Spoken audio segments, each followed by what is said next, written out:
Come and dream with me.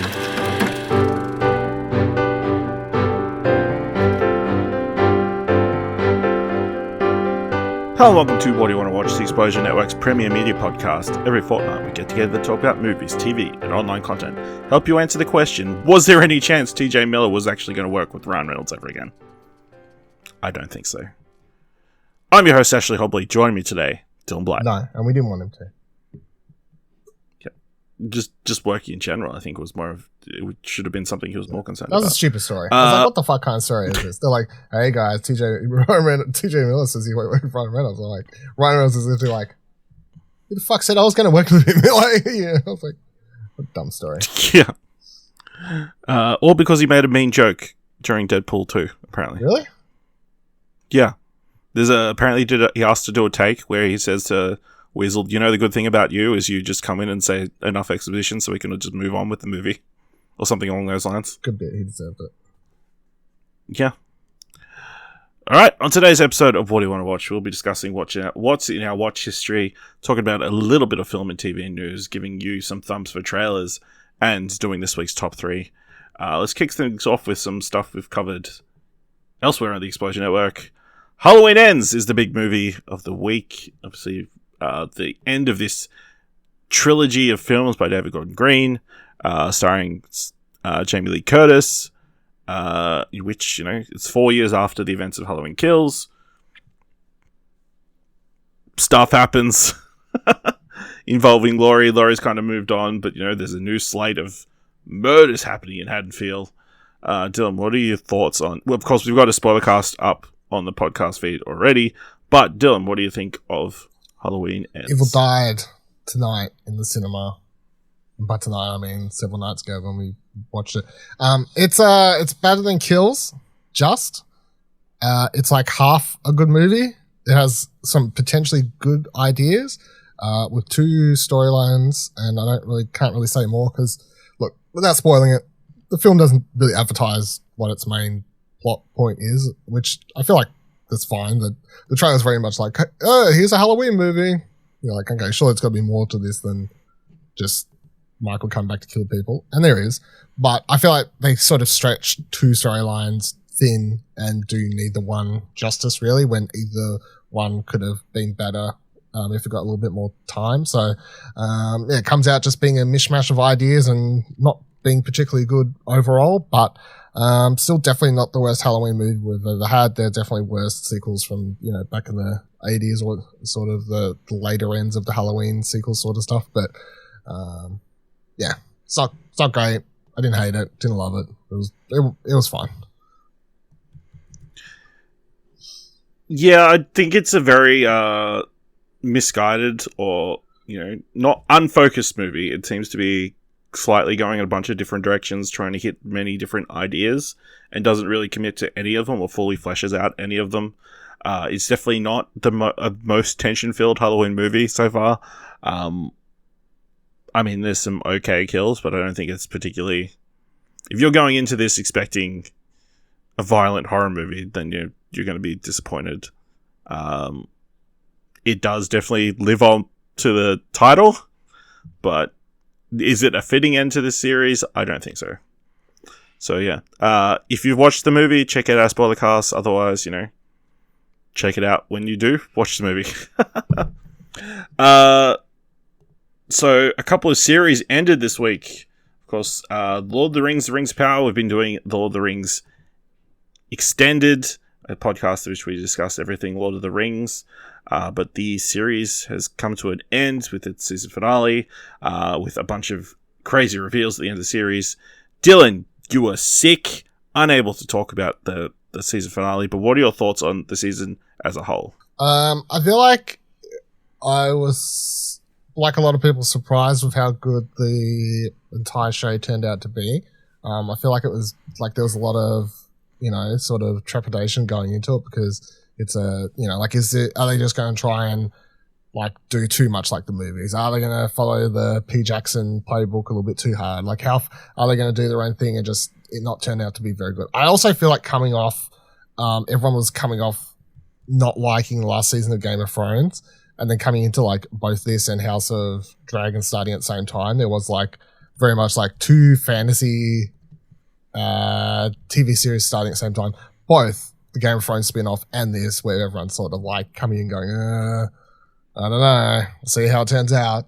But yeah, overall, I think it turned out very well. There's a lot of new and exciting characters and storylines and elements that are thrown around in this first season, all of which, as far as I'm aware, as not like a hardcore Tolkien expert, but at least as far as I'm aware, at least playing around the setting guidelines, I guess, of which are set up in the Tolkien universe. By the end of the season, it's very much obvious that they're not like diverging entirely from what's laid out, but they are sort of breaking the mold a little bit and doing their own thing, which I think is totally fine. They're not like doing anything crazy. They're just like, he said this character was here then, but let's just, they're here, a couple hundred years earlier, sort of, like they're doing all sorts of stuff like this. So, or, all these other things, but obviously it's a very good setup, long storyline throughout the whole season. Lots of mystery boxes that I'm sure J.J. Abrams would be very proud of if he'd been involved with it. But very pretty, gorgeous show. Special effects looks great. The setting, it was all shot in New Zealand. Of course, looks really good as well. Going to be interesting to see when season 2 comes out, because apparently they're not going to shoot that in New Zealand. So see how that plays out. Overall, I thought it was very good. Yeah, I really enjoyed the season as well. I think, it's obviously very pretty. I think it definitely feels like Lord of the Rings, that high fantasy element. I think it's Morford Clark who plays Galadriel. She's fantastic. And yeah, obviously there's been some crazy moments that kind of color the series, like the Lord of the Rings series. And this final episode had a bunch of reveals that were quite interesting and make me very excited for season 2 and where that could lead these characters in the future. So yeah, I would definitely, Rings of Power, definitely a recommend. Definitely check it out. As long as you can put up with, diversity, I guess, is really a barrier to people. My question, seeing as you weren't on the episode, are you glad you didn't take that bet? No, because I feel like it's still a long road for if Cam wanted to get paid out. He wouldn't have got paid out. I would have said nah. You're not getting paid out on this. I feel like he would have still had to wait. He's still more confident. Oh, he's very confident. He messaged me. He's like, "Oh, I'm so sad you're not going to be on here to record."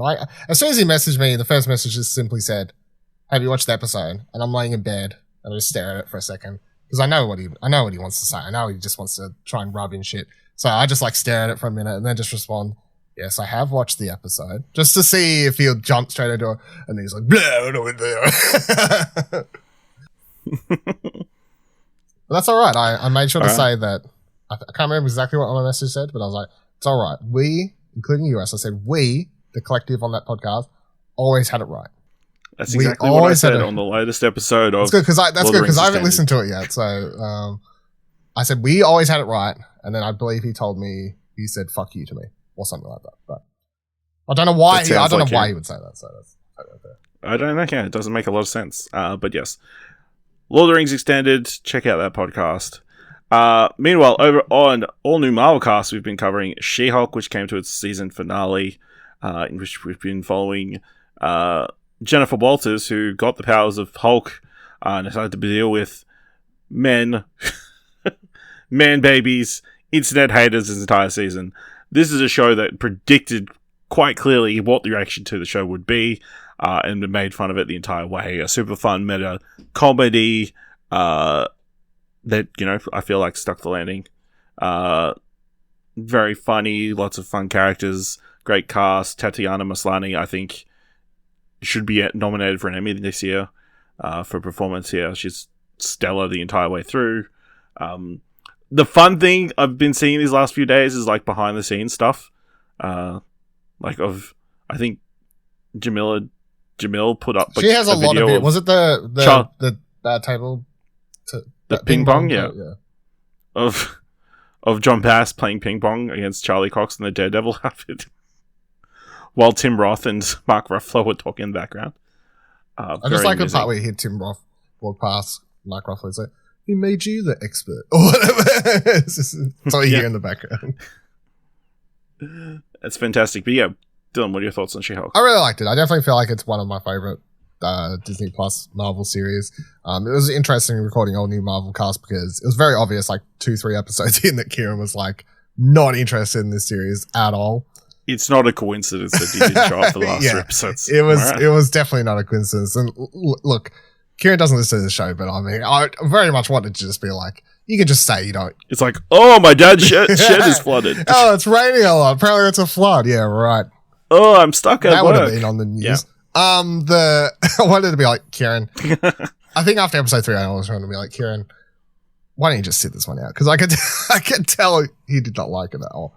Meanwhile, I'm having a great time. And compared to other series where, like, I'm not hating them, but often with these Marvel series, I'm a bit more, I feel like, I have a few things I like about an episode, but a few more negatives or whatever, ups and downs, and quite often I'm the more negative side of one. Whereas I feel like for the entirety of She-Hulk, for most of it, I was like, this show's great. Because I feel like it knew exactly what it was, and I feel like it hit what it wanted to do and what it wanted to achieve and what sort of show it wanted to be. I feel like it hit it all. Hit all the notes. I'm not to say it's perfect, but I definitely feel like it knew what it wanted to be and wasn't trying to copy or just be like a Marvel movie, but split up across episodes. And I think the cast was fantastic. It was very funny. I really liked it. All right. Staying on the Marvel train, we also got Werewolf by Night, which is a new TV special event, I guess it's called, directed by famed composer Michael Giacchino, following a Jack Russell who infiltrates a cabal of monster hunters who are doing a monster hunt to find the next successor to the next leader of the monster hunting club, I guess is the easiest way to explain it. Dylan, what do you think of Werewolf by Night? Yeah, I liked it. My one critique really is that I feel like it either should have been a bit shorter and tightened up or a bit longer and had time to sort of expand on the characters. I feel like it was so close to being amazing, and it just sits at good to me is where I would sit it. I feel like it sort of does itself a disservice at the 50 whatever minute time run it has, and it, like, even just 20 more minutes and just get slightly into that feature territory, or cutting it in half and just going for more of an actual short run and tidying up things would have helped it overall, because now it's neither the best of both worlds with the runtime it has and the amount of characters and stuff. But overall, I really like that Marvel's doing these different sorts of projects, these special events or whatever they're going to do now. I hope they continue to do some things like this. I don't know if the Guardians of the Galaxy Christmas special counts as a special event, maybe. I think so. Yeah, it would. Surely. But yeah, I think it's a cool idea. And really like the overall use of, I guess, throwback type violence to the Hollywood monsters, that sort of stuff. So yeah, I thought it was good. Yeah, I really enjoyed it as well. Obviously, it's like a throwback to the Universal monsters, classic films and that kind of stuff. Obviously shot in black and white. Classic monsters. I just feel like I wish some of the marketing kind of kept some of it a little bit more secret.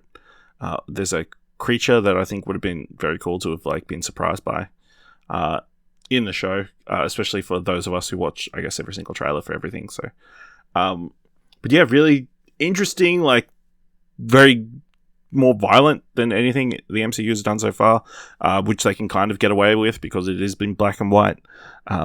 I think, I feel like it would have been better to be longer and kind of flesh out some of the characters a bit more. But I think as a short adventure, it really works as a extended one-shot kind of thing. I think Michael Giacchino does a really good job. There's some really good shots in here, solid action sequences, really nicely covered conversations and that kind of stuff. So I would not be opposed to Michael Giacchino doing more directing in the future. And the score's really good as well on top of that. So, Werewolf by Night, it's pretty fantastic. All right. All right, that's everything. Everything we've got podcasts for. But Dylan, you've written a review for the website. You've reviewed a movie called Dark Glasses. Dark Glasses. Yes. So this is on Shudder. This, I think it did get a cinematic release somewhere, or at least a limited one, because I'm just finding the director's name because I can never remember it. It's the return of Dario Argentino, who's sort of known as like one of the godfathers of Galileo filmmaking, I guess, most notably because of Suspiria, like the original that's who the director is, and then he did a bunch of those sorts of genre films, and then all the way up into even doing a film called Galileo, I can never say it properly, in like the mid to late 2000s.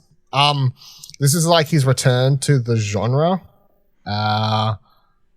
It's fine. What'd I give it? Like a 5 maybe? 4, 5, something like that. Sounds about right. It's a 5. Yeah. So the setup for this one, it's just an odd setup, but so you've got this girl, introduced this girl at the start of the movie who's like pulls over and she like, there's a solar eclipse happening, and she looks up at it, and it's implied like she damaged her retinas there or something like that, which is just a weird way to start a movie. And then after that, you introduce to like your typical sort of serial killer dude going around, like stabs and murders this girl, like cuts her throat open, she dies, whatever. And then you go back to her main character girl, whose name I can't remember. Diana. Yes, Diana. She like is leaving this place. So the thing is, like, both the girl who got killed at the start's like a call girl, prostitute, whatever, and that's what the main character is as well. So it's implied like the guy's like chasing these ladies of the night. So he like chases her down. Then you have this like sort of probably the best sequence in the movie is actually where he's like she's running away from him, and then she gets into a car, and you have this like sort of car chase. Then she has this accident, like the dude like rams her up the ass, and then her car goes flying over the top of this other car, and she has this car accident. And then she comes out of it blind somehow, I guess, because the fucking sun damaged her retinas, and then she had a car accident, and I don't know, anyway, she's blind now. But then the other thing is, like, after this point, the movie just sort of goes into about an hour of non-horror, like sort of this weird drama where she's learning to deal with her life and like still do everything she used to do with her now being blind, but also she meets up with the young boy who was left orphaned after her car accident killed the two parents that were in the car there. So it sort of takes a weird direction with like sort of this bonding over, hey, like our lives were fucked up by the dude or whatever. Of course he comes back by the end of the movie and like you have a typical sort of get away from the serial killer sort of thing. But yeah, it's just I don't think her performance is great. The best performance is by his daughter, who he has in everything. What's her fucking name? Asa Argentino, who I guess anyone who's watched American movies would know from, I don't know, Triple X is what I always think of her from. She was the main girl in Triple X. But she's like sort of the best performance in it as this girl, like friend who like helps her gets her a dog, like a guide dog, and like teaches her how to use a walking stick, and like helps her like protect her at the end of the movie, and like all these other sorts of things. But yeah, it was just a bit of a mess. It was all over the place. So I can't even get started on a random ass fucking snake sequence that happens at one point for no reason. I was like, what the fuck is even going on right now? It's so weird, but yeah. It's fine. It's all right. I definitely don't feel like it's the return to form. But the dude's like nearly 90, or if not over 90, I think. So it's crazy to think he's still making these movies. So you also got the chance to watch one of your most anticipated films of the year, Clerks 3. Did finally watch Clerks 3. Now, Clerks 3. I'm going to throw it out there because we're going to try and make it happen. I don't guarantee, but we are going to try and do a return to, of course, radio movies. Trying to make that happen. This is only we're recording this the day after I watch Clerks or whatever. But anyway, so hopefully that'll happen. Or do you want to save it? Hopefully. Do you want to save your opinion? No. I give my because that'll be, if you want my full like spoiler thoughts. That's hopefully where that will come together and we'll be able to do that. But spoiler-free thoughts. I quite enjoyed it. I thought it was good. I think I liked it more than Jay and Silent Bob reboot. It's a more sincere Kevin Smith view askew movie. Not quite as like serious as No, it's not like Chasing Amy seriousness, but it gets a little bit more serious because the plot of this one is very much like not tongue in cheek, but like very much like, hey, mimicking Kevin Smith's life. You've literally got Randall in it who has a heart attack and then comes out of it and wants to like suddenly just do shit and decides to make a movie about his life. And he decides to make a movie about working in the convenience store, which is literally just he's making Clerks at that point. Like it's very meta, but it all sort of just comes around about, you know, friendship and all these other things like that. And yeah, it's I feel like it has an emotional ending and definitely a good send off as ending these Clerks as a trilogy now. So I quite liked it. I thought it was good. All right. And then, you know, you've been sick, so you've been watching a slate of horror movies to make you feel better. Scare the germs away. Scare the germs away. So you watched the new Hellraiser, which is available on Binge. What a random... I remember when it was at PAX and you were like, hey, the new Hellraiser's on Binge. I was like, what the fuck? But so random. I liked it. I thought it was... Well, I mean, it is random because it's a Hulu film, which you would think would be on Disney Plus. But apparently, I heard that it was coming to Paramount Plus at the end of the month. It's even more confusing. And then it just randomly shows up on Binge. Yeah, I don't know what the fuck's going on there. But anyway, I got to watch it, so that's the important part. That's all that matters. That's all that matters to me at the end of the day. I enjoyed it. I definitely don't feel like it's as good as the original, but I feel like it brings it back to the basics of sort of the Clive Barker story and like the Cenobites and the types of themes and stuff that it like builds upon. So like the whole thing with for people I guess who don't know Hellraiser is like I don't know. There's an element of like watching these movies for the first time and you're supposed to have lots of questions. So I don't want to ruin it, but obviously it's like the movies, especially the first one and this one, which is sort of like a reboot. So like it doesn't go crazy, but by the end of the Hellraiser franchise, they were literally like, Pinhead's like a fucking serial killer and like hiding out in New York City. They went weird. Like they're bad movies, but this one brings it back to Cenobites, weird like otherworldly creatures. Pinhead's the main one. The leader, I guess. They're all fucked up. Great designs. I think that was my favorite thing about this movie. I absolutely love the makeup and special effects, all that sort of stuff that are done for the Cenobites. They all look fucking great, creepy as fuck. There's like one that has like chattering teeth as it walks, and it's just like completely fucking unnerving. Loved it. But the cast of humans, I guess, or whatever, they like find a puzzle box, and each time the idea is like if you get to the last stage, you get like a secret wish or whatever. Basically, you get to ask them for something. But of course, every time you beat one of the puzzle boxes, like a Rubik's Cube, it like stabs someone, like has a knife come out, and then the Cenobites come for that person.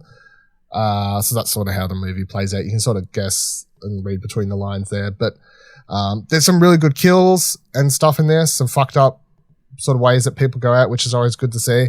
I just appreciated that it brought it back to the basics of the idea. It's like, you know, the Cenobites are literally these fucked up, indulgent of the worst things. Like they're meant to love, you know, mutilation and violence, and that's sort of how they get their kicks off. And the characters in the original Hellraiser was like, you know, like I think it was like a sex addict or something. Like it's the themes from the book brought to it is it's supposed to be around like, you know, addiction and you know, like I don't know, what like feeding off certain sort of vibes and like desires and stuff like that. So I appreciate how it brought it back to that, not just, hey, Pinhead's a fucked up looking character, let's just have him go around and kill people. So as those movies progress. So no, I thought it was good. I didn't love it. I'll actually say this. Here's my hot take though. I enjoyed this better than Jordan Peele's Candyman.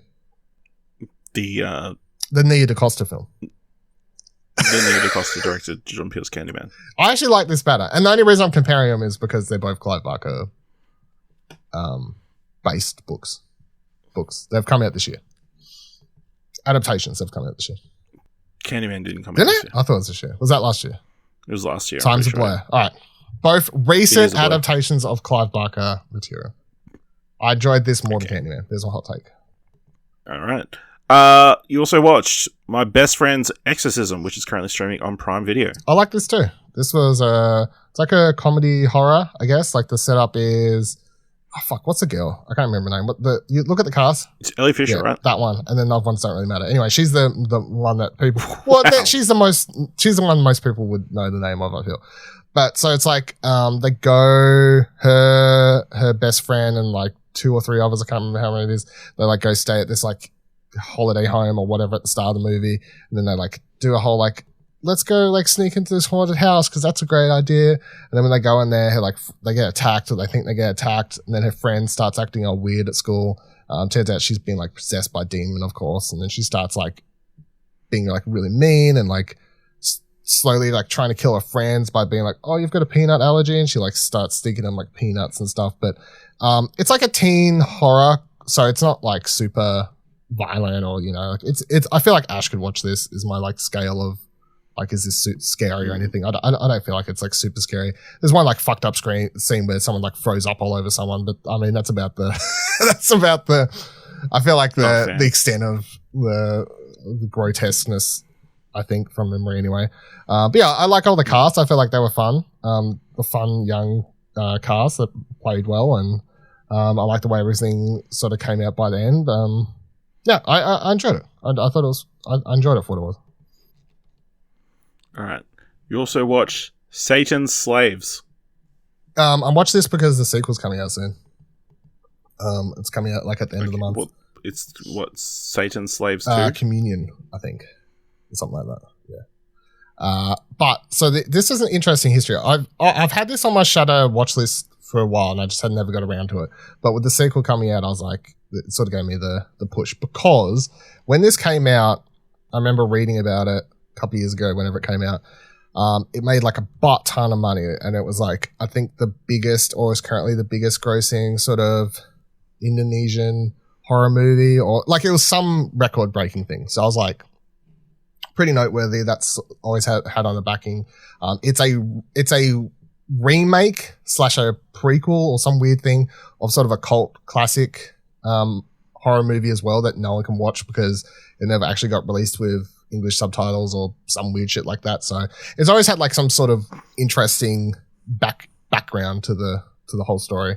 But yeah, I liked it. I thought it was good. It's about this family who their mother, I think there's like 4 or 5 kids or whatever, a dad, they're living with their grandma, and their mum's sick. And then at the start of the movie, the mum passes away, but as soon as the mum passes away, weird shit starts happening. It's like the mum's haunting them, but then they're trying to work out if it's actually the mum or some other person that's like possessed their mum is coming back trying to steal the kids, or, you know, sort of stuff. It plays on, I think, and look, I'm no expert, so I could be wrong, but I feel like it obviously plays on, what do you call it? Like a religious, like what do you call that stuff? You know, like religious themes, like, you know, like ideas or stuff like that. Because so I looked at what the original film was, and it's like it's interesting to watch because the whole thing is like they're a family who don't pray, right? So they're a non-religious family. But if you were watching this in America, it would be like, you know, you're like, oh, you better pray to God and all this sort of stuff. But the thing of this one is, it's like, well, you haven't played to, the fuck is it called? Allah? That's how you say it, right? Yeah? Muslim? Yep. It's like Allah? Yeah. They're like, you gotta pray to, so it's like, I think, what do you want to call it? Like, maybe it's like based on a Muslim type, like religious, like, you know, like horror, tale or whatever you want to call them. I'm struggling with words, but that sort of thing I thought was interesting and made it sort of stand out from other things. It starts out and I'm like, oh yeah, it's typical sort of ghost movie sort of thing, but then it has some wild turns. Like as the movie progressed, I was like, okay, well, didn't see that coming. And then by the end, I was like, yeah, cool, didn't see that coming either. So appreciated that for what it was, but yeah, I'm keen for the second one as well now because I was looking that up after I finished watching it. The second one is apparently the first movie that was shown in IMAX, out of Indonesia or whatever. And it's currently made a butt ton of money in its theatrical run there as well. So, you know, it's just cool. Just, you know, I know it's not a genre you care for or anything like that, but at least it's a It's just, sometimes you see movies like this where you're like, just interesting little factoid, like the first IMAX movie and stuff like that. You're like, oh, that's crazy. But and then you also watched VHS 94. Yep. Also, because 99's coming out in like a couple of days, so I was like, I should probably finally watch 94. Again, another movie that I've always wanted to watch. It came out, I think, last year or the year before. I think it was only last year. I never got around to it. I was like, fuck. And then apparently sequel got, like, they sped that into production, so I was like, fuck, I better watch 94. I enjoyed it.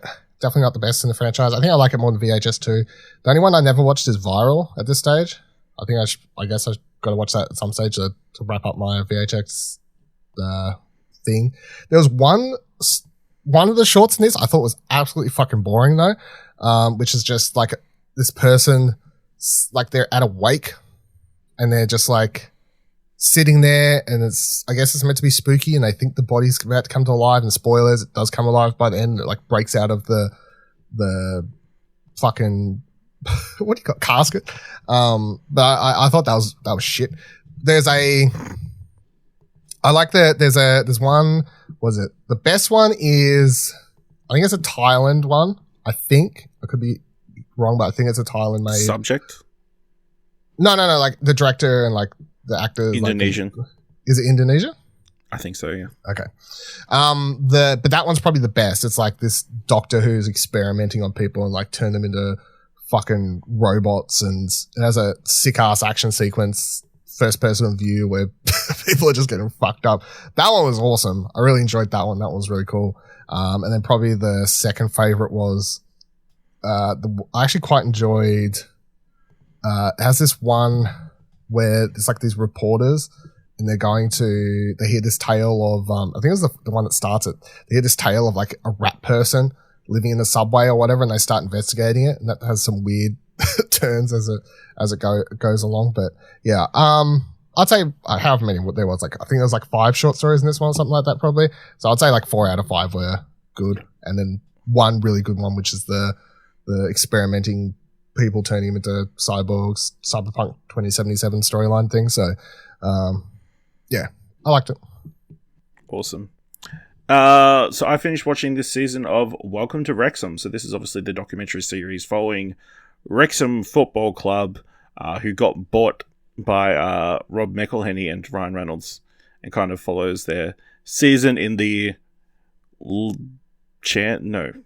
National League, I want to say, which is like the 5th division team in England. Just a behind the scenes look at, the club as it plays through its season, while also dealing with Ryan Reynolds and Rob McElhenney owning the club and how that actually works. I found it really enjoyable. I think they've got some interest. It's not just a basic behind the scenes kind of sports doco series. They also kind of delve into different topics, whether it's they have a full episode like explaining Wales and like Welsh language and like why Wales is so important and like their history of Wales.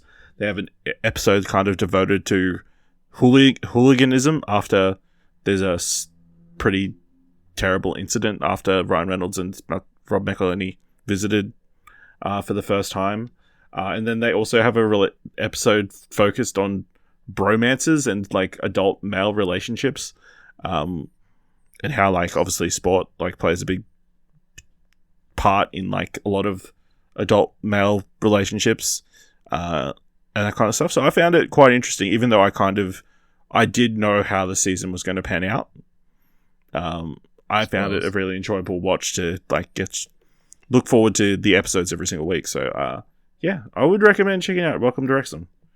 It's a fun time. Ryan Reynolds, Rob McElhenney are funny dudes, so hearing them commentating throughout, having their bits and pieces throughout the entire season was quite enjoyable. So check that out on Disney Plus. All right, let's move on to a mandatory Netflix segment of the show. Hasan Minhaj, The King's Jester, dropped on Netflix. His latest comedy special, his first one since Homecoming King, his first special since Patriot Act, unfortunately got cancelled. I watched it on the plane to PAX.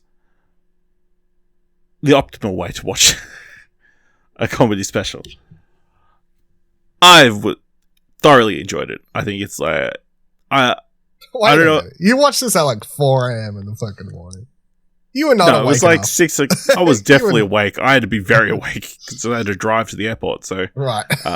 I was very much awake and thoroughly enjoyed it. I don't know if I love it as much as Homecoming King. I feel like that was more of a personal, like there's more personalness to that story, and like so that's so much about being an immigrant and like being like second generation, I guess, first generation immigrant and that kind of stuff.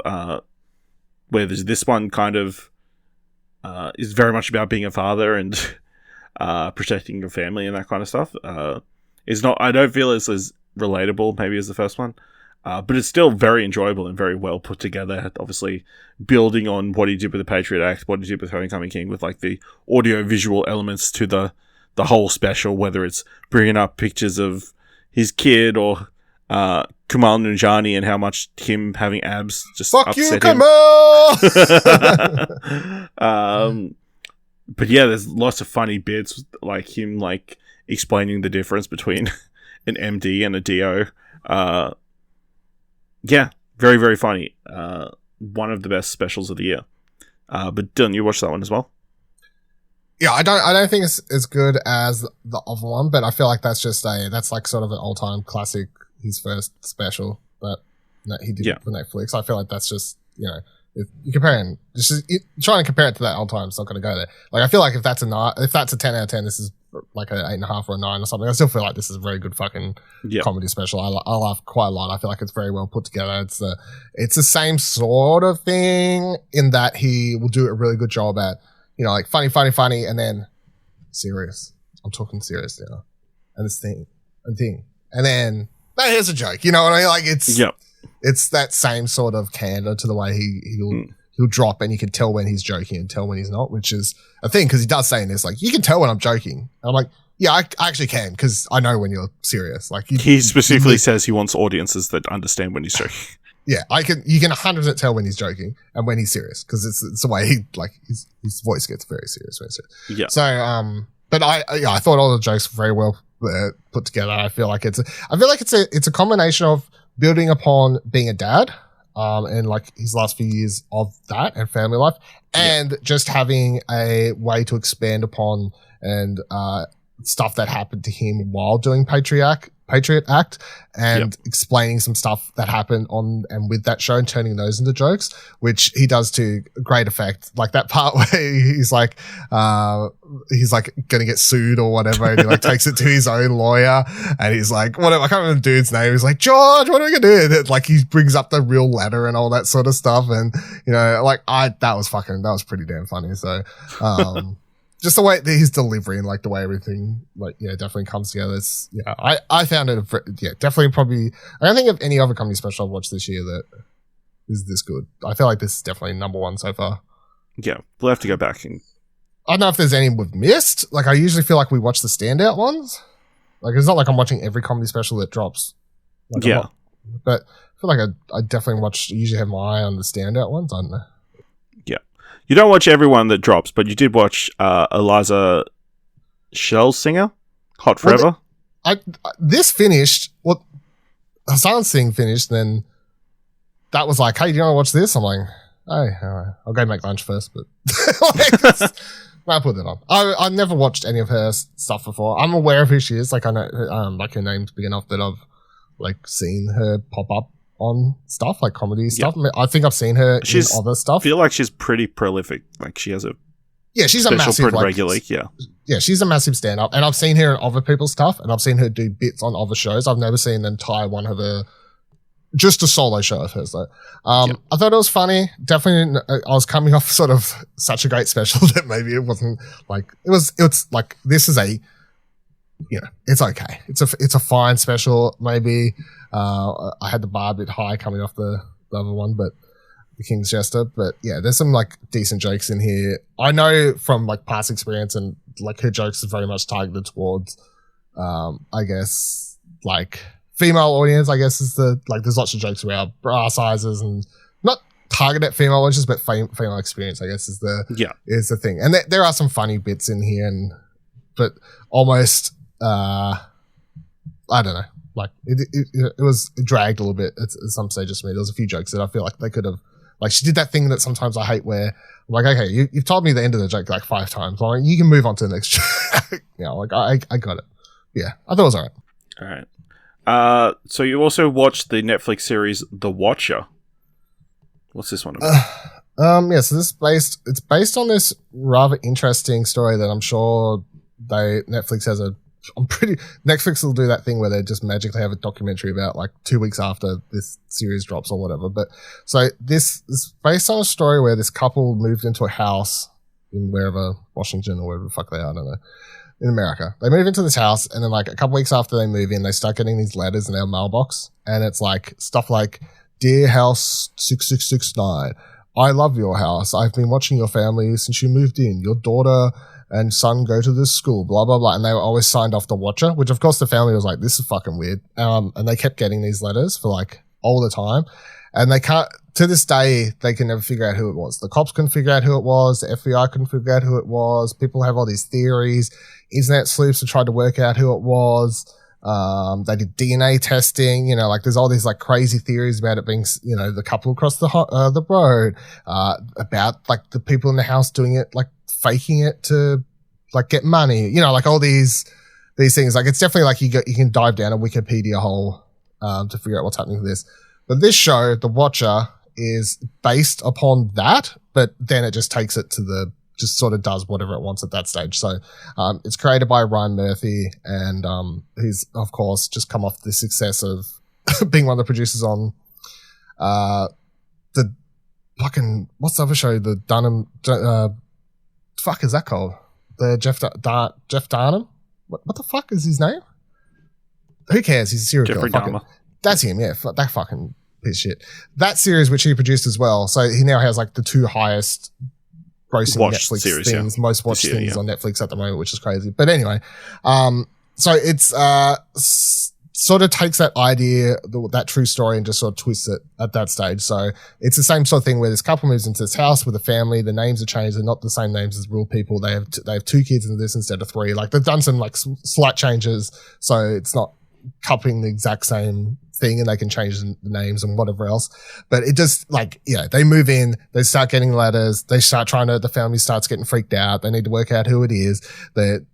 Basically what happens is they start going insane, like obsessed with trying to work out who this is. And I thought it was really good. I quite enjoyed it. I feel like, I don't know if it's a spoiler to say, but I mean, obviously I just said they never solved it in real life. So I don't know if it's a spoiler to say that the show ends without obviously giving you a real answer as well, because they never actually got a real answer in real life. So I don't know if that's going to be something that'll annoy people, but I'm totally fine with that, because I feel like the series was, it actually has some quite interesting characters, and the way everything plays off. And I think the themes of like obsession, like with trying to figure this thing out that maybe you're just never going to figure out. And you can understand why this would be so frustrating for people to never be able to solve and whatever else. So, no, I enjoyed it. I thought it was good. 7 episodes, I think. Weird number, but yeah. Yeah, that is a weird number. So you also watched the movie The Luckiest Girl Alive, starring Mila Kunis. Yep, Taliban's sick. This one popped up. I was like, most watched today, new Netflix movie. In bed all day. Let's watch it. I thought it was okay. So it's like Mila Kunis stars as this girl who has sort of escaped from a big traumatic event that happened to her when she was in high school. It starts off with, you think it's just that there was a school shooting, but it's a bit more to it than that. She has like sort of this secret that she's not telling anyone. I don't actually know if it's a spoiler to say or not, so I just won't say. I never watched the trailer, obviously. I just clicked play. I was like, I don't know. What's this about? Who cares? Let's watch. But then this documentary crew starts coming around and asking, and they're like, hey, we're doing this documentary about what happened to your school when you was there. And at first she's like, no. But then so as the film goes on, like sort of her past catching up to her starts affecting her life, where she's about to get married to Finnick, whatever his name is, that dude who's like in all the Brian Murphy things, Finnick Wolf, whatever, that dude. Like their marriage is sort of, or their to-be marriage is like coming up. They're a few weeks away, and sort of like it starts affecting her personal life. So she, there's flashback sequences in the weeks leading up to what happened, to the school shooting and all these sorts of things. And I understand, like, it definitely plays around some themes that are tough subjects. I just don't feel like it done a particularly good job at nailing. I don't know, like it just felt soft at sometimes, with like considering how dark and serious the subject matter. It's playing with two very serious subjects, and I felt like it fell a bit soft at times. And I didn't love Mila Kunis in this either. I felt like she was not. Her performance, I don't feel like was up to the bar I needed it to be for a film tackling certain subject matter. So. Not to say like I hate her as an actress, but I didn't love her in this role. All right. So I watched the Netflix documentary The Redeem Team, which follows the US Olympic basketball team going into the 2008 Beijing Olympics. So at the previous Olympics, they'd lost in the semifinals and only won a bronze medal, which brought great shame to the American people, and then proceeded to lose the next World Championships as well. So, they were trying to change things and build up to try and get the gold medal. This was the team that had players like LeBron James, Kobe Bryant, Dwayne Wade, a lot of big name players, like kind of all coming together to try and redeem the US men's team after they lost. I found it quite interesting. Apparently Kobe was being interviewed for this prior to his death, so there is segments of him talking about that, and I guess it kind of has a different feeling about it, seeing as it is he's passed away since. But yeah, I found it quite interesting as a basketball kind of fan, like who has a passing interest in basketball. Just having all these teams together, all these big name players together, and them talking about being all alpha dogs and trying to have to work together and that kind of stuff. So yeah, if you're a basketball fan, it's worth checking out, even though, it's about the US basketball team, which isn't as exciting for Australian. All right. And Dylan, you've watched a couple episodes of the new Mike Flanagan series, The Midnight Club. Yeah, so this is the, I guess, darkly set up series where it's literally like, what is it? It's like a hospice, but it's not. It's like, so the main character, I can't remember the main character's name, sorry, but the main character at the start of the movie very much sets up like very young, promising girl who has all of her life ahead of her, and then she gets, I can't remember exactly the type of cancer, but she gets a type of cancer. And they think it's like in remission, but then turns out it's what's the word? I can't remember. Anyway, it's she has like a year to live, basically. So she begins looking online and she finds this place where she ends up going. And they're trying to treat it like it is technically a hospice, but it's not. Like they're like, we're here to just like, live life, be happy, and it's not supposed to be like a dour, sour sort of place or anything like that. Just let go sort of vibe happening there. And what she discovers is that most of the other kids meet at midnight down in like a library area, I guess, and they take in turns telling stories to try and mostly scare one another, but also just tell stories, I guess. And then they have a secret pact, which is that whichever one of them dies first, they have to come back and leave a sign, like to give them a sign that there's life on the other side, sort of thing.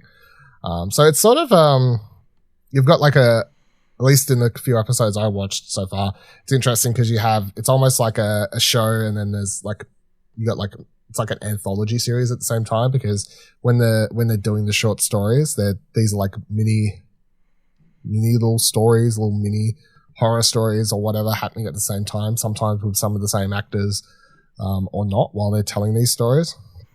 And then of course once you get back into the real characters and stuff, you're getting to learn more about them, like what what makes these characters tick? Why is this person so angry? Why is this character so afraid of blood going everywhere?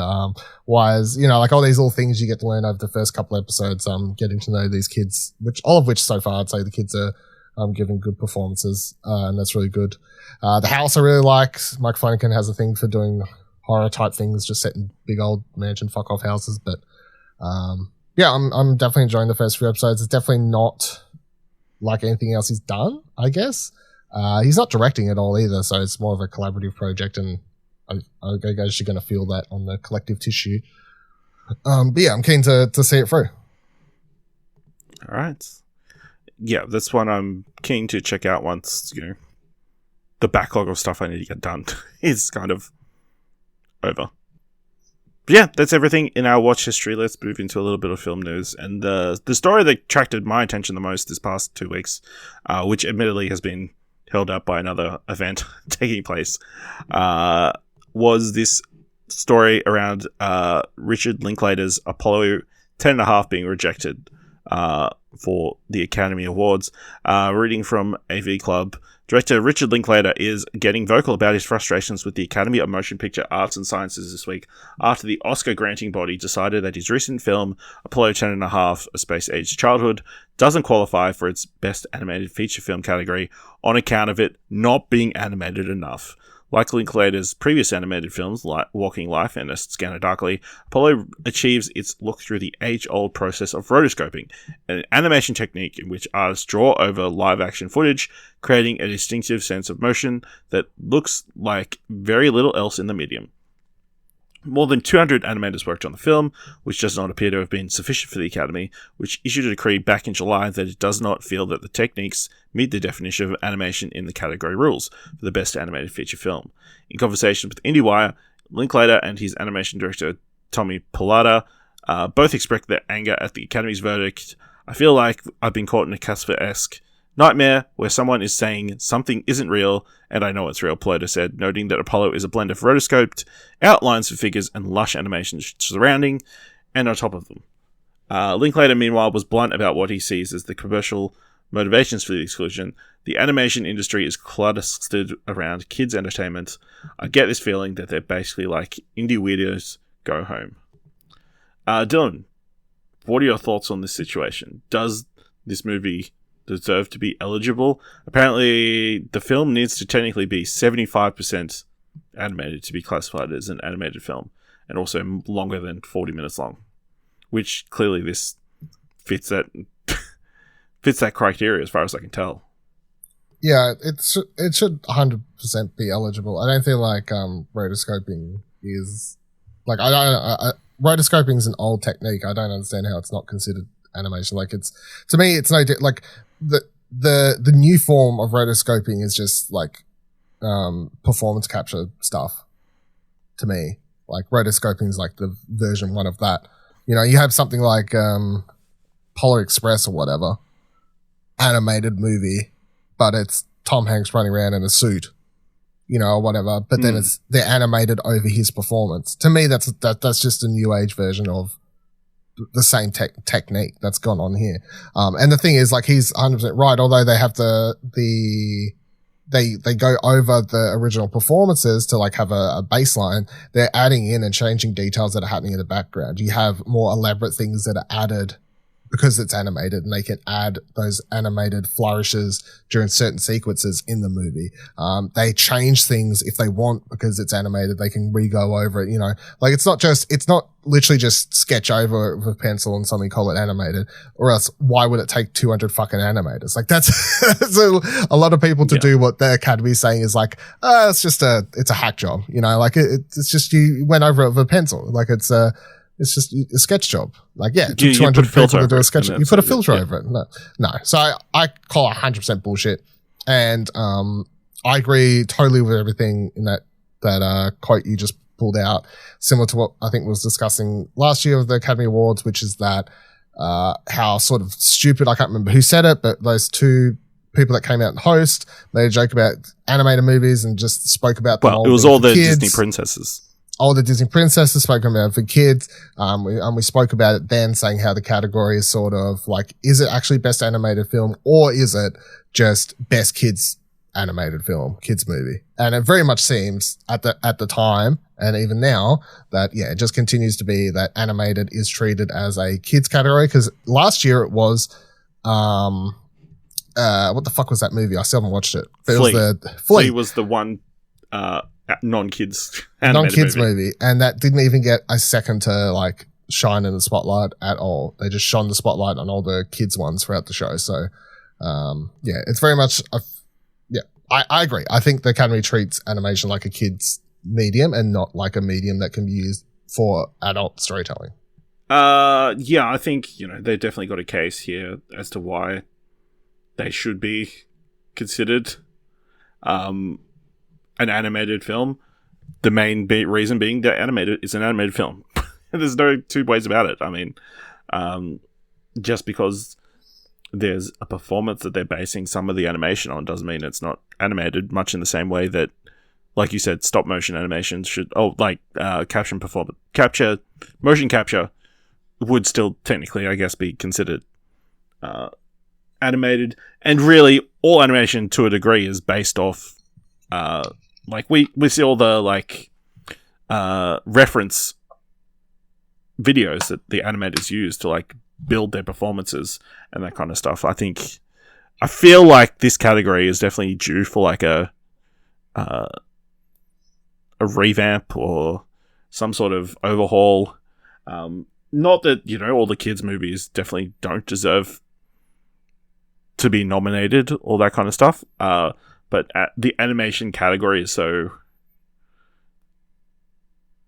focused on the kids' movies, especially I can't remember the last more adult animated thing that has won. I don't imagine there would be. Yeah. But yeah, this seems like a very weird story. Let's be honest, even if it was nominated, I don't think it would be one of the... Even if it was classified as eligible, I don't think it would have gotten nominated. I'm trying to quickly find if there is a predictions for what the best animated movie for this year would be. So pulling from Variety, their top 5 that they consider would be Turning Red, Guillermo del Toro's Pinocchio, Wendell and Wild, Strange World, and 5th place is, interestingly, Marcel and the Shell with Shoes On, which does feature stop motion animation, but I believe is also a mixture of live action. So that's an outrage. That should not be nominated. I mean, it should be nominated. I just think they should both be nominated. You know what I mean? Yeah, there's a lot of animated movies that come out each year, so it's really tough to. But yeah, this seems like a weird oversight and something that needs to be rectified. Just because they choose to animate it in this style doesn't mean it shouldn't be classified as animation. So yeah, that's our 2 cents on that issue. Let's move on. This is being reported by Deadline, a high-profile TV series project from Miramax Television based on Herbert Asbury's 1927 non-fiction book, The Gangs of New York, is about to hit the premium streaming marketplace. Oscar winner Martin Scorsese, who directed the 2002 adaptation of the book, is attached to executive produce the potential series and direct the first 2 episodes. Details about the drama from playwright, TV writer Brett Leonard are sketchy, but I hear this is a new take on the story with new characters that were not featured in the movie, which of course starred Leonardo DiCaprio, Daniel Day-Lewis, and Cameron Diaz. Dylan, would you be excited for a Martin Scorsese-directed TV series of Gangs of New York? Yeah. I feel like there's definitely enough. It's not a time period or a source material that's overdone or there's no reason to not expand upon it, especially if this is the thing. It's not like they're remaking a movie. This isn't the same thing. It's based on a book. It's just another adaptation. It's a different a non-fiction book. Yeah, it's just another take. I don't want to get into this whole they're remaking. It's fine. If something's based on something else, it's not. It's just someone else is having a go. And if Martin Scorsese is involved, that's another big plus. It just means the pilot and the first 2 episodes, if that's what he's doing, will be great. And then it's well, who's he handing the keys over to? Who's actually running the show? Who's how's it going to go from there on? But there's such a bigger world, within that setting and everything, I could definitely see like many seasons of storytelling in that time period for what's happened. I mean, the movie is like 2.5 hours, and even then, it feels like it flies through certain events and stuff like that. So, yeah, 100%, I could see a TV series. Yeah. As someone who has not watched the movie, yeah, I mean, it makes sense. This is a big time period.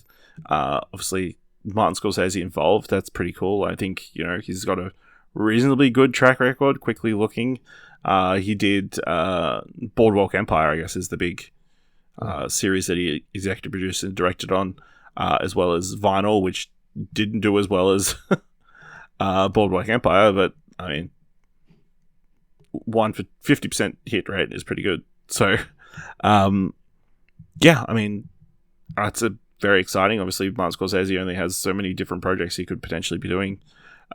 So if he wants to do this one, I mean, it must be pretty good. Apparently, he's very happy with the script and that kind of stuff. So yeah, very cool. Excited to see how this project progresses, and that kind of stuff. This is an interesting one. One of Hollywood's classic slapstick comedy franchises is looking to make its way back to the big screen.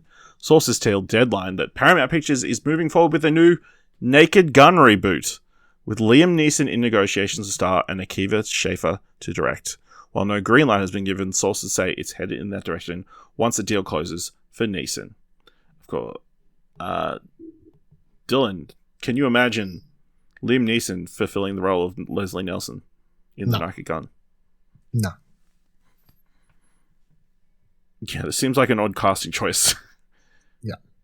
Can't see it. I'm not against, like, Akiva... what the fuck's his last name? Schaffer. I'm not against him. Like, I can see him directing it. I just cannot see Liam Neeson in the role at all. It's just such a... I guess well, I can't see anyone in it, to be fair, but like try to pitch Liam Neeson in it. It's such a slapstick, stupid performance and such an iconic performance that I just don't know how you sort of slip into that. Yeah, there isn't currently there isn't really a big slapstick comedy star, or it's just slapstick and comedy kind of died out to a degree. Yeah, so it's hard to imagine anyone kind of doing that kind of performance again. Yeah. I mean, maybe Will Ferrell would be the closest person to like doing slapstick comedy, but even that's like a stretch. Yeah, as someone who's not watched The Naked Gun, I mean, any of them? No. How about three? Add to the list. Yeah, Liam Neeson doesn't really strike me as a comedian type. I don't know. I guess he's appeared in some like Seth MacFarlane stuff, but he's not not a guy I imagine laughs a hell of a lot, or gives the impression that he laughs a lot. You know what I mean? Yeah. I mean, he's kind of built his career off the last decade and a half on Taken-esque movies. You will find him funny, or he will find out where you live, and he will kill you. I guess that's pretty true. Five Nights at Freddy's movie finds its director in Emma Tammy. Death by Animatronics will hit the big screen as Blumhouse's adaptation of the popular video game Five Nights at Freddy's has landed its director, Emma Tammy, who made her feature debut with the 2018 horror western The Wind, is set to direct the horror thriller, which is in pre-production for an early 2023 start of principal photography. Jim Henson's Creature Shop is also working alongside Blumhouse to bring the game's favourite animatronic characters to life. Dylan, are you interested in this Five Nights at Freddy movie? No, I give absolutely zero fucks. But you know what's going to happen? Is I guarantee I'm going to say this movie is going to be bad, and I'll say it's going to be bad. I bet you it comes out and it's actually good, though. That's what's going to happen. It's going to fuck me hard, I bet you. Yeah, I think the potential's there for it to be good. I know very little about Five Nights at Freddy. It's just a bunch of jump scares. Like, it's just filled with a bunch of jump scares. Yeah. But I think it'll look good. That's the low bar I'm setting. It's like if Jim Henson productions are going to be involved. I think we're going to get reasonably lifelike Scary animatronics looking of these teddy bears and teddy bears and stuff, and they're going to come around and kill a bunch of people. Well, yeah. I actually don't know. Did they kill them? Yeah, I don't actually know, because all I know is I never actually played it. I've seen people play it. You get scared and then you just restart, right? So I don't know. Did they kill you? I don't know. Guess it's implied they kill you. Yeah, I think so. And I guess if it's being done by Blumhouse, they're going to kill. But then, do you want to lose out on the audience which is mostly, there's a lot of kids who like these games? Well, that's the thing. Do you want to miss out on that audience? Yeah, it's like a kid, it's a kid franchise. So yeah, who's the audience? Who's the movie for? Who are you aiming this at, and then what level of violence is acceptable for that audience? It is an interesting one. Finish on this story. Sydney Sweeney to star and executive produce a new Barbarella movie for Sony Pictures. Sydney Sweeney isn't done staying busy with Sony Pictures, as sources tell Deadline. The Emmy-nominated Euphoria and White Lotus actress is attached to star in a new Barbarella movie from the studio. The film is based on Jean-Claude Forest's French comic book series that was turned into a 1968 movie starring Jane Fonda. Insiders add that the new movie is still in development with no writer or director attached, but says that Sweeney is expected to executive produce. This a weird one. Like, I understand it's like Hollywood's new hot it girl. Why wouldn't you want her to play a character in skimpy clothing, I guess? That's a weird thing. Barbarella was like, it's just like a cult movie because it got Jane Fonda naked at a point in it, and that's like sort of what it's known for.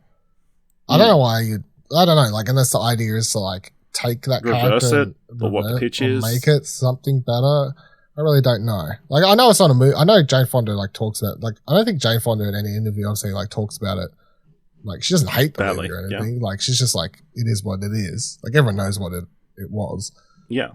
Yeah, it's not a good movie. It's like a cult movie. It's just, so it's a weird one.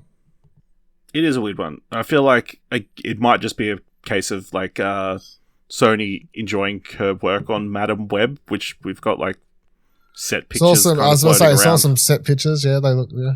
So like they're like, hey, let's get you to do something for us. What property have we got that would fit Sydney Sweeney? Barbarella, done. Attach her. That's why I'm like, she's just being typecast at that point. Like, that's like, yeah, a little bit. Like, what do we got? Barbarella, why? You like it naked, don't you? Like, is that what the cast is? Like, it is a little bit typecasting, and it's a little bit, but if she's executive producing and like has some sort of control, especially at this pre-script stage, who knows? Seems like a weird one though. All right, let's go start giving some thumbs to trailers. Of course, you can find all the trailers we're about to talk about in the show notes below. Let's start off with Megan, directed by Gerald Johnson, starring Amy Donald, Alison Williams, Violet McGraw, our boy Ronnie Chang, and Brian Jordan Alvarez. A roboticist designs a lifelike doll programmed to bond with her newly orphaned niece. However, the robot becomes violently overprotective of its new friend. Dylan, what do you think of this trailer for Megan? I really liked it. It looks fucked up, hey? There's a little fucking doll running around killing people.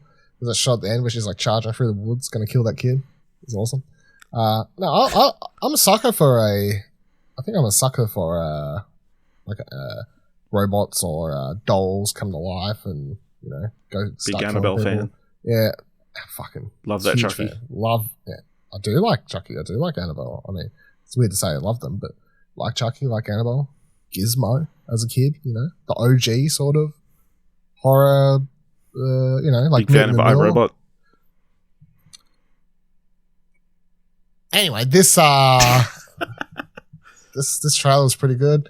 Alison Williams looks good in it. Seeing her come back to Blumhouse to do another film is good. I don't think she's done anything since Get Out with Blumhouse, at least not that I can remember. So you got a script from James Wan and I can't remember his writing partner, but they both who worked with him on Maleficent and stuff like that. So I expect some Maleficent, fucking Malignant, fucking yeah, that one. It's a Keller Cooper. Yeah, there you go. So yeah, there's the writing prowess there that leads me to believe this is just going to be more than hopefully meets the eye and go in the direction you assume it's going to go, because Malignant did not go anywhere the fucking direction I thought it was going to go. Wild movie. Have I ever told you how wild Malignant is? Fucking wild movie.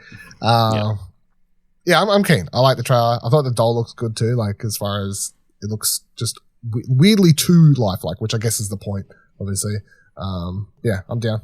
I'm going double thumbs up. I'm going one up, one down. I think it looks like a fine horror movie. The idea, I guess, is interesting, of this robotic girl becoming overly attached and wanting to protect her at whatever means necessary. I'm giving it one down because they've got Ronnie Cheng in the cast and they didn't put him in the trailer. So I think that's I think it's fair. No. Also, it's weird, and it's like, obviously the segment where she's dancing in the hallway has kind of become a big sensation on social media. Like, oh yes, and like she's like dancing and then she does a somersault. It's weird.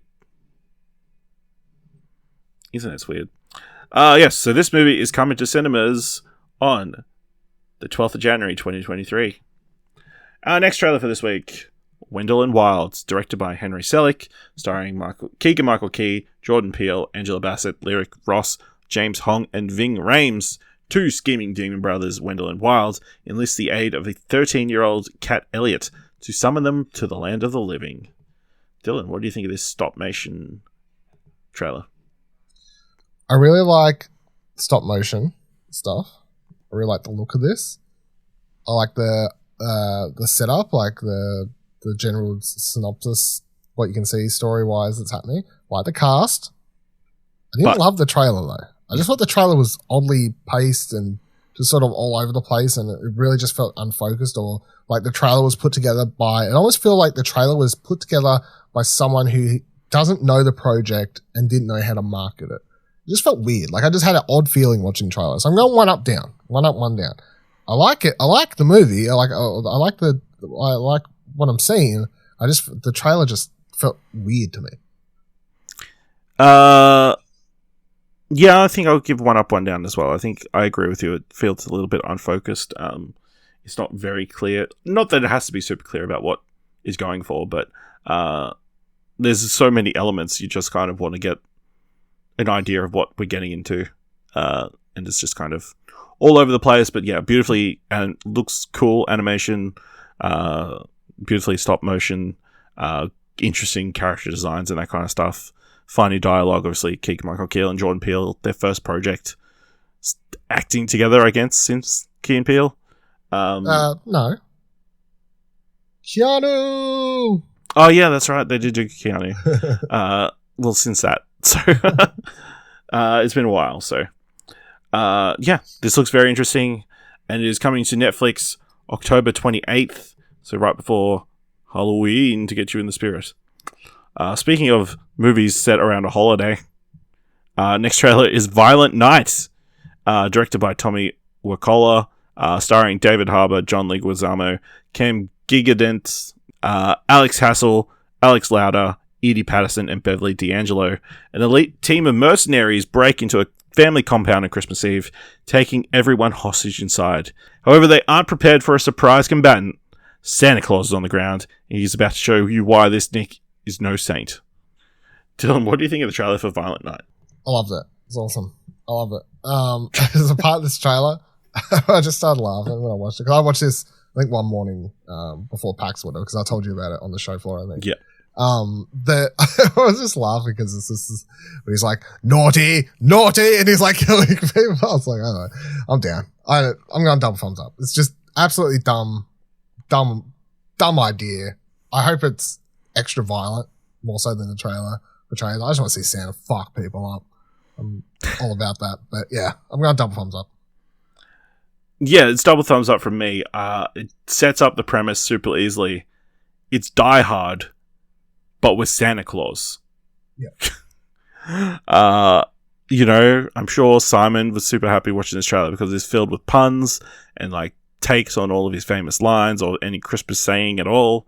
Yeah, I'm down to watch Santa mess up a bunch of people. You know, I wasn't on board when it was originally pitched, but like watching it actually happen looks good. David Harbour, kind of a good fit to play violent Santa Claus.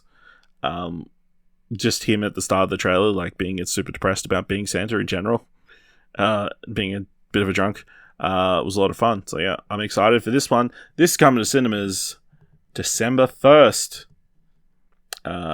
So look forward to talking about that one.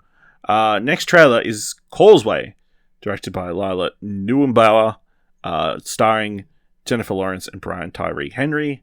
Lindsay, a US soldier, experiences a traumatic brain injury during her tour in Afghanistan, which forces her to return home. She struggles to return to her daily life with her mother as she waits for her eventual redeployment. Dylan, this one's been doing the rounds at different film festivals. What did you think of the trailer? I'm going double thumbs down on the trailer. I feel like I knew about this movie because it has been doing the rounds and it's been getting a lot of very positive buzz. And of course I read, whenever I read A24, Brian Tyler Henry and Jennifer Lawrence are getting a lot of buzz around the movie, I was like, all these things sound great to me.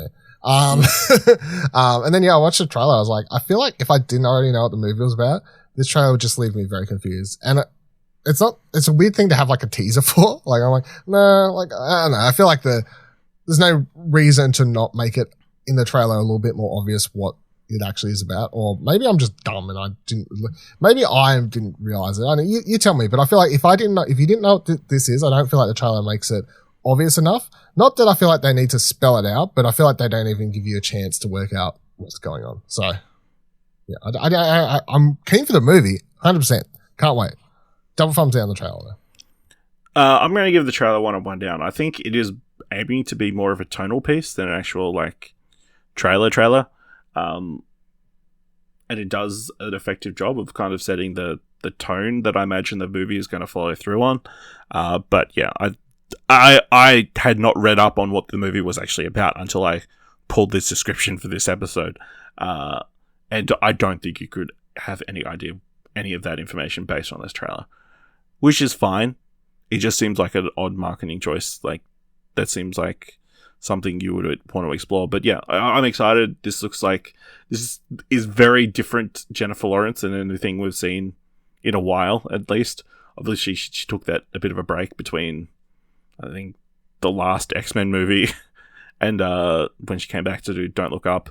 So yeah, I'm excited to see her on the big screen again. And obviously, Brian Tyree Henry's fantastic in everything he's in. So this could be a big breakout performance for him, I think. Obviously, he's quite known for Atlanta, I guess, is his biggest, surely, role. Yeah, I guess. Not to say that he wasn't fantastic in Bullet Train and should be. Yeah, I'm just doing a quick look. Bullet Train. He was in The Eternals. That was Big Hit. Right? No, you're wrong. I mean, he voiced Spider-Man's dad in Into Spider-Man. Yeah, so hopefully big things for him on the back of this. But yeah, all right. Causeway is set to come to Apple TV. So not a big screen, but you know what I meant. November 4th. Last trailer for this week is Shotgun Wedding, directed by Jason Moore, starring Jennifer Lopez, Josh Duhamel, Sonia Braga, Jennifer Coolidge, Lenny Kravitz, and Cheech Marin. Darcy and Tom get their lovable but very opinionated families for the ultimate destination wedding, just as the couple get cold feet. But suddenly, everyone's lives are in danger when the entire party is taken hostage. The couple must work together to save their loved ones if they don't end up killing each other first. Dylan, what did you think of the trailer for Shotgun Wedding? I actually hated the first, I guess most people, I hated the first, 35, 45 seconds, whatever, of the trailer. I was like, this ain't for me. This just looks like a throw. But I was thinking, I'm watching, it's been a while since we've had just a straight rom-com, I guess, so, alright, fair enough. You don't think so? I think we get rom-coms all the time. Maybe it's just it felt more like a mid-2000s rom-com, or something about it just felt like a Jennifer Lopez early. Yeah, like a 2000s Jennifer Lopez rom-com. Yeah. But yeah, then it has the swerve, and I was like, all right, never mind, I'm in. It was like, which is the thing. I got Jennifer Coolidge with a bloody machine gun. Yeah, all about it. Can't wait to watch it. Double thumbs up. Yeah, this might be one of the better crafted trailers of the year. Just the incredible build of the trailer too. From basic rom-com, basic wedding story, you think you know where it's going, and then bam, bunch of mercenaries come out of nowhere, start shooting everybody up and taking hostages. Yeah, I just incredibly crafted trailer. It has to be 2 thumbs up. I mean, I don't think if they had have just pitched the idea of wedding, if it had just been the cut from if you didn't have that first 35 seconds, I don't think we'd be talking about this movie. I think it's the build up to the action element. It's the swerve. It's the swerve that kind of like captured everybody's attention. Yeah. You saw all the tweets going around like, you'll never believe what happens in this trailer and that kind of stuff. That kind of made it a little bit of a viral sensation. Yeah, I'm very excited for this one. Just craziness. Good for Jennifer Lopez. So this is coming to Prime Video on January 27th, 2023. So look forward to that. All right, let's wrap up this week's episode of What Do You Want to Watch with our What Do You Want to Watch Top 3. Definitely in the top 3. And this is the last episode we're going to release before Halloween. So I figured, how about we have our top 3 movies to watch this Halloween? Dylan, what is your number 3? All I want to say first off is that, so my list is just, I've went for recent horror movies that, you should watch from this year. This is what my criteria was. Now, I can't wait for you to come out and be like, fucking Bud's fucking hair, like Mike 2, and Christmas Story. Like some bullshit is what I'm expecting.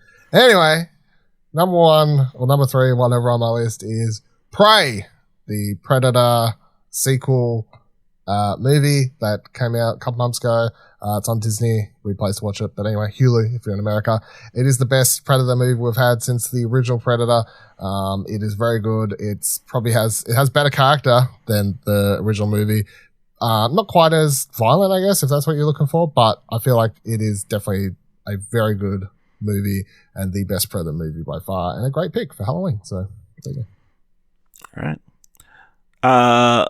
Yeah, my picks are a bit, I feel like tied into different things that happened this year that here we go. Feel fitting. So my number 3 is Studio 666. This is, of course, the Foo Fighters horror movie that they filmed in lockdown, I want to say, in which they are recording their next album at a house and then, Dave Grohl gets possessed by a demon. I thought this was a documentary. No, it is surprisingly not a documentary, but it is the last film appearance of Taylor Hawkins, as far as I'm aware. So that is why I'm recommending it. Also, it's a bit of fun. So even though it does go a little long, I had a good time watching it at cinemas earlier this year. So I believe it is out on a bunch of streaming services now. So you can check that out this Halloween. Dylan, what's your number 2? My number 2 is The Black Phone. Scott Derrickson's film starring Ethan Hawke as a creepy dude who kidnaps kids and keeps them locked up in his basement. Very good movie. I was very much looking forward to it. I feel like I was never going to watch it and then finally got around to it.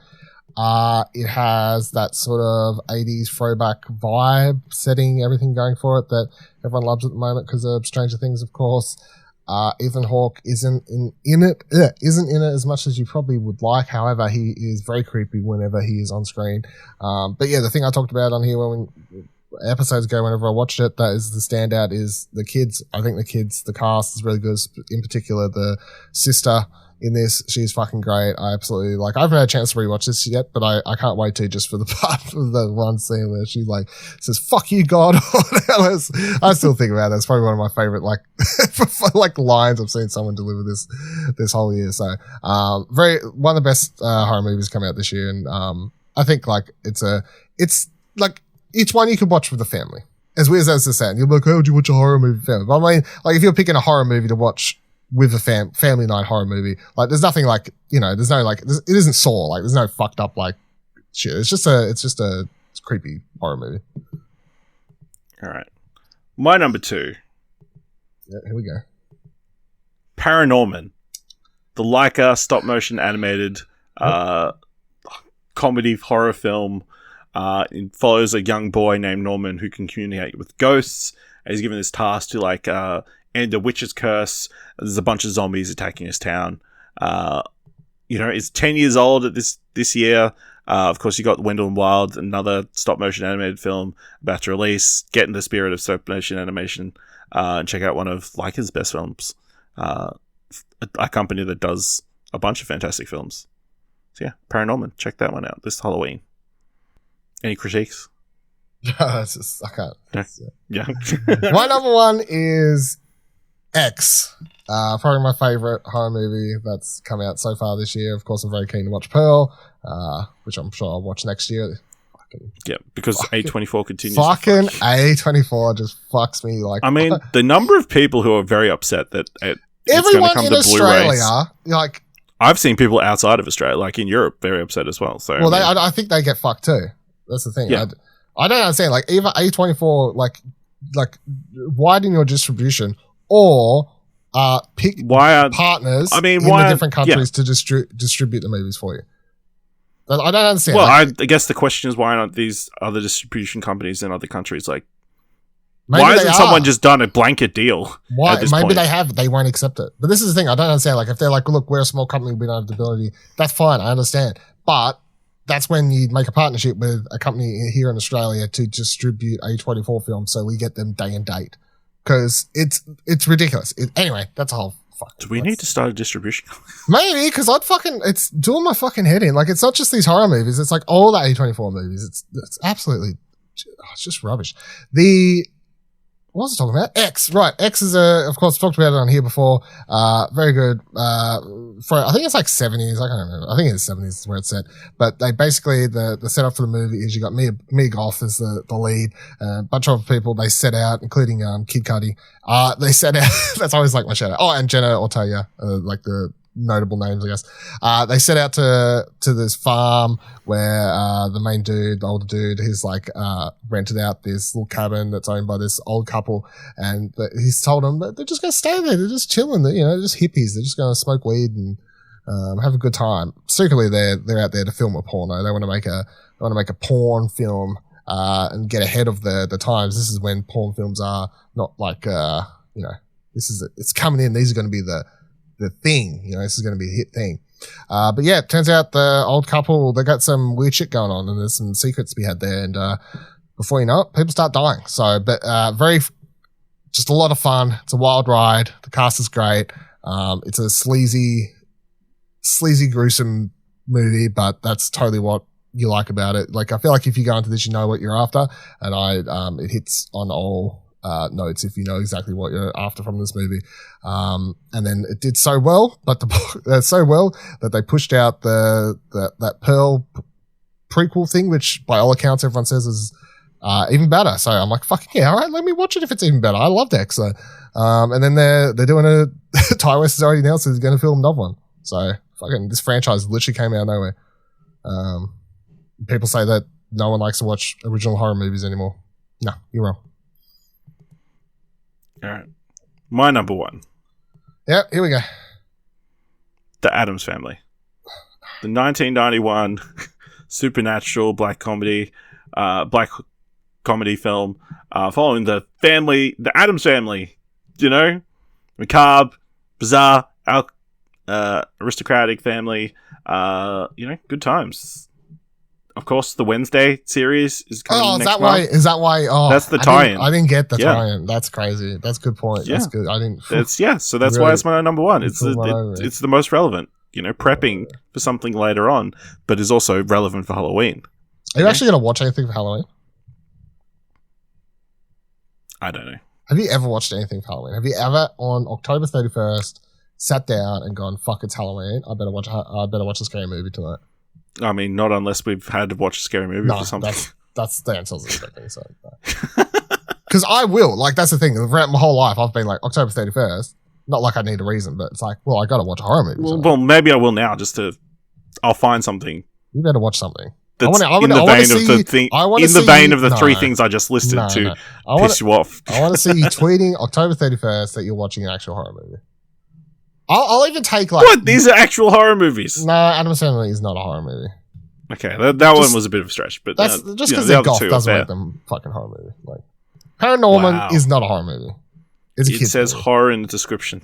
Yeah, if you're wow, kids can't enjoy horror-esque movies. You're an adult. Yeah. No, can't adults love kids animated horror movies? Yeah. Why does everything have to be jump scares? You haven't even watched Paranorman, so what do you even? I have watched Paranorman. I did watch it 10 years ago when it came out. What was the animated? No, there was definitely one that you hadn't watched. I watched that, and I've watched the haunted house one where the house comes alive. I watched all these. The house, yeah. Yeah, watched all of them. Maybe I'm thinking of somebody else. All right, let us know what your top 3 movies that you watched this Halloween. Let me know what I should watch this Halloween. Apparently, that's right. And maybe I will not watch it. Fucked up. Don't want to be like, oh, you should watch fucking Saw, or you should watch fucking an Ari Aster film, or so crazy. Just watch something that's not. You could watch something mildly horror, and I'm totally. I watch Shaun of the Dead again. Shaun of the Dead. I'd even take that. I'd even take that. That counts. Let us know at Explosion by going to explosionnetwork.com/Twitter or jump to Discord at explosion.com/Discord. If you want to help us out here at What Do You Want to Watch, leave us a review. Apple Podcasts, Podchaser. Leave us 5 stars. Anywhere we can leave 5 stars, or just tell people about the show. And if you like this episode, Thor's worth $1, head on over to our coach page at explosion.com/support. Thank you very much for listening. Until next time, keep watching stuff, I guess.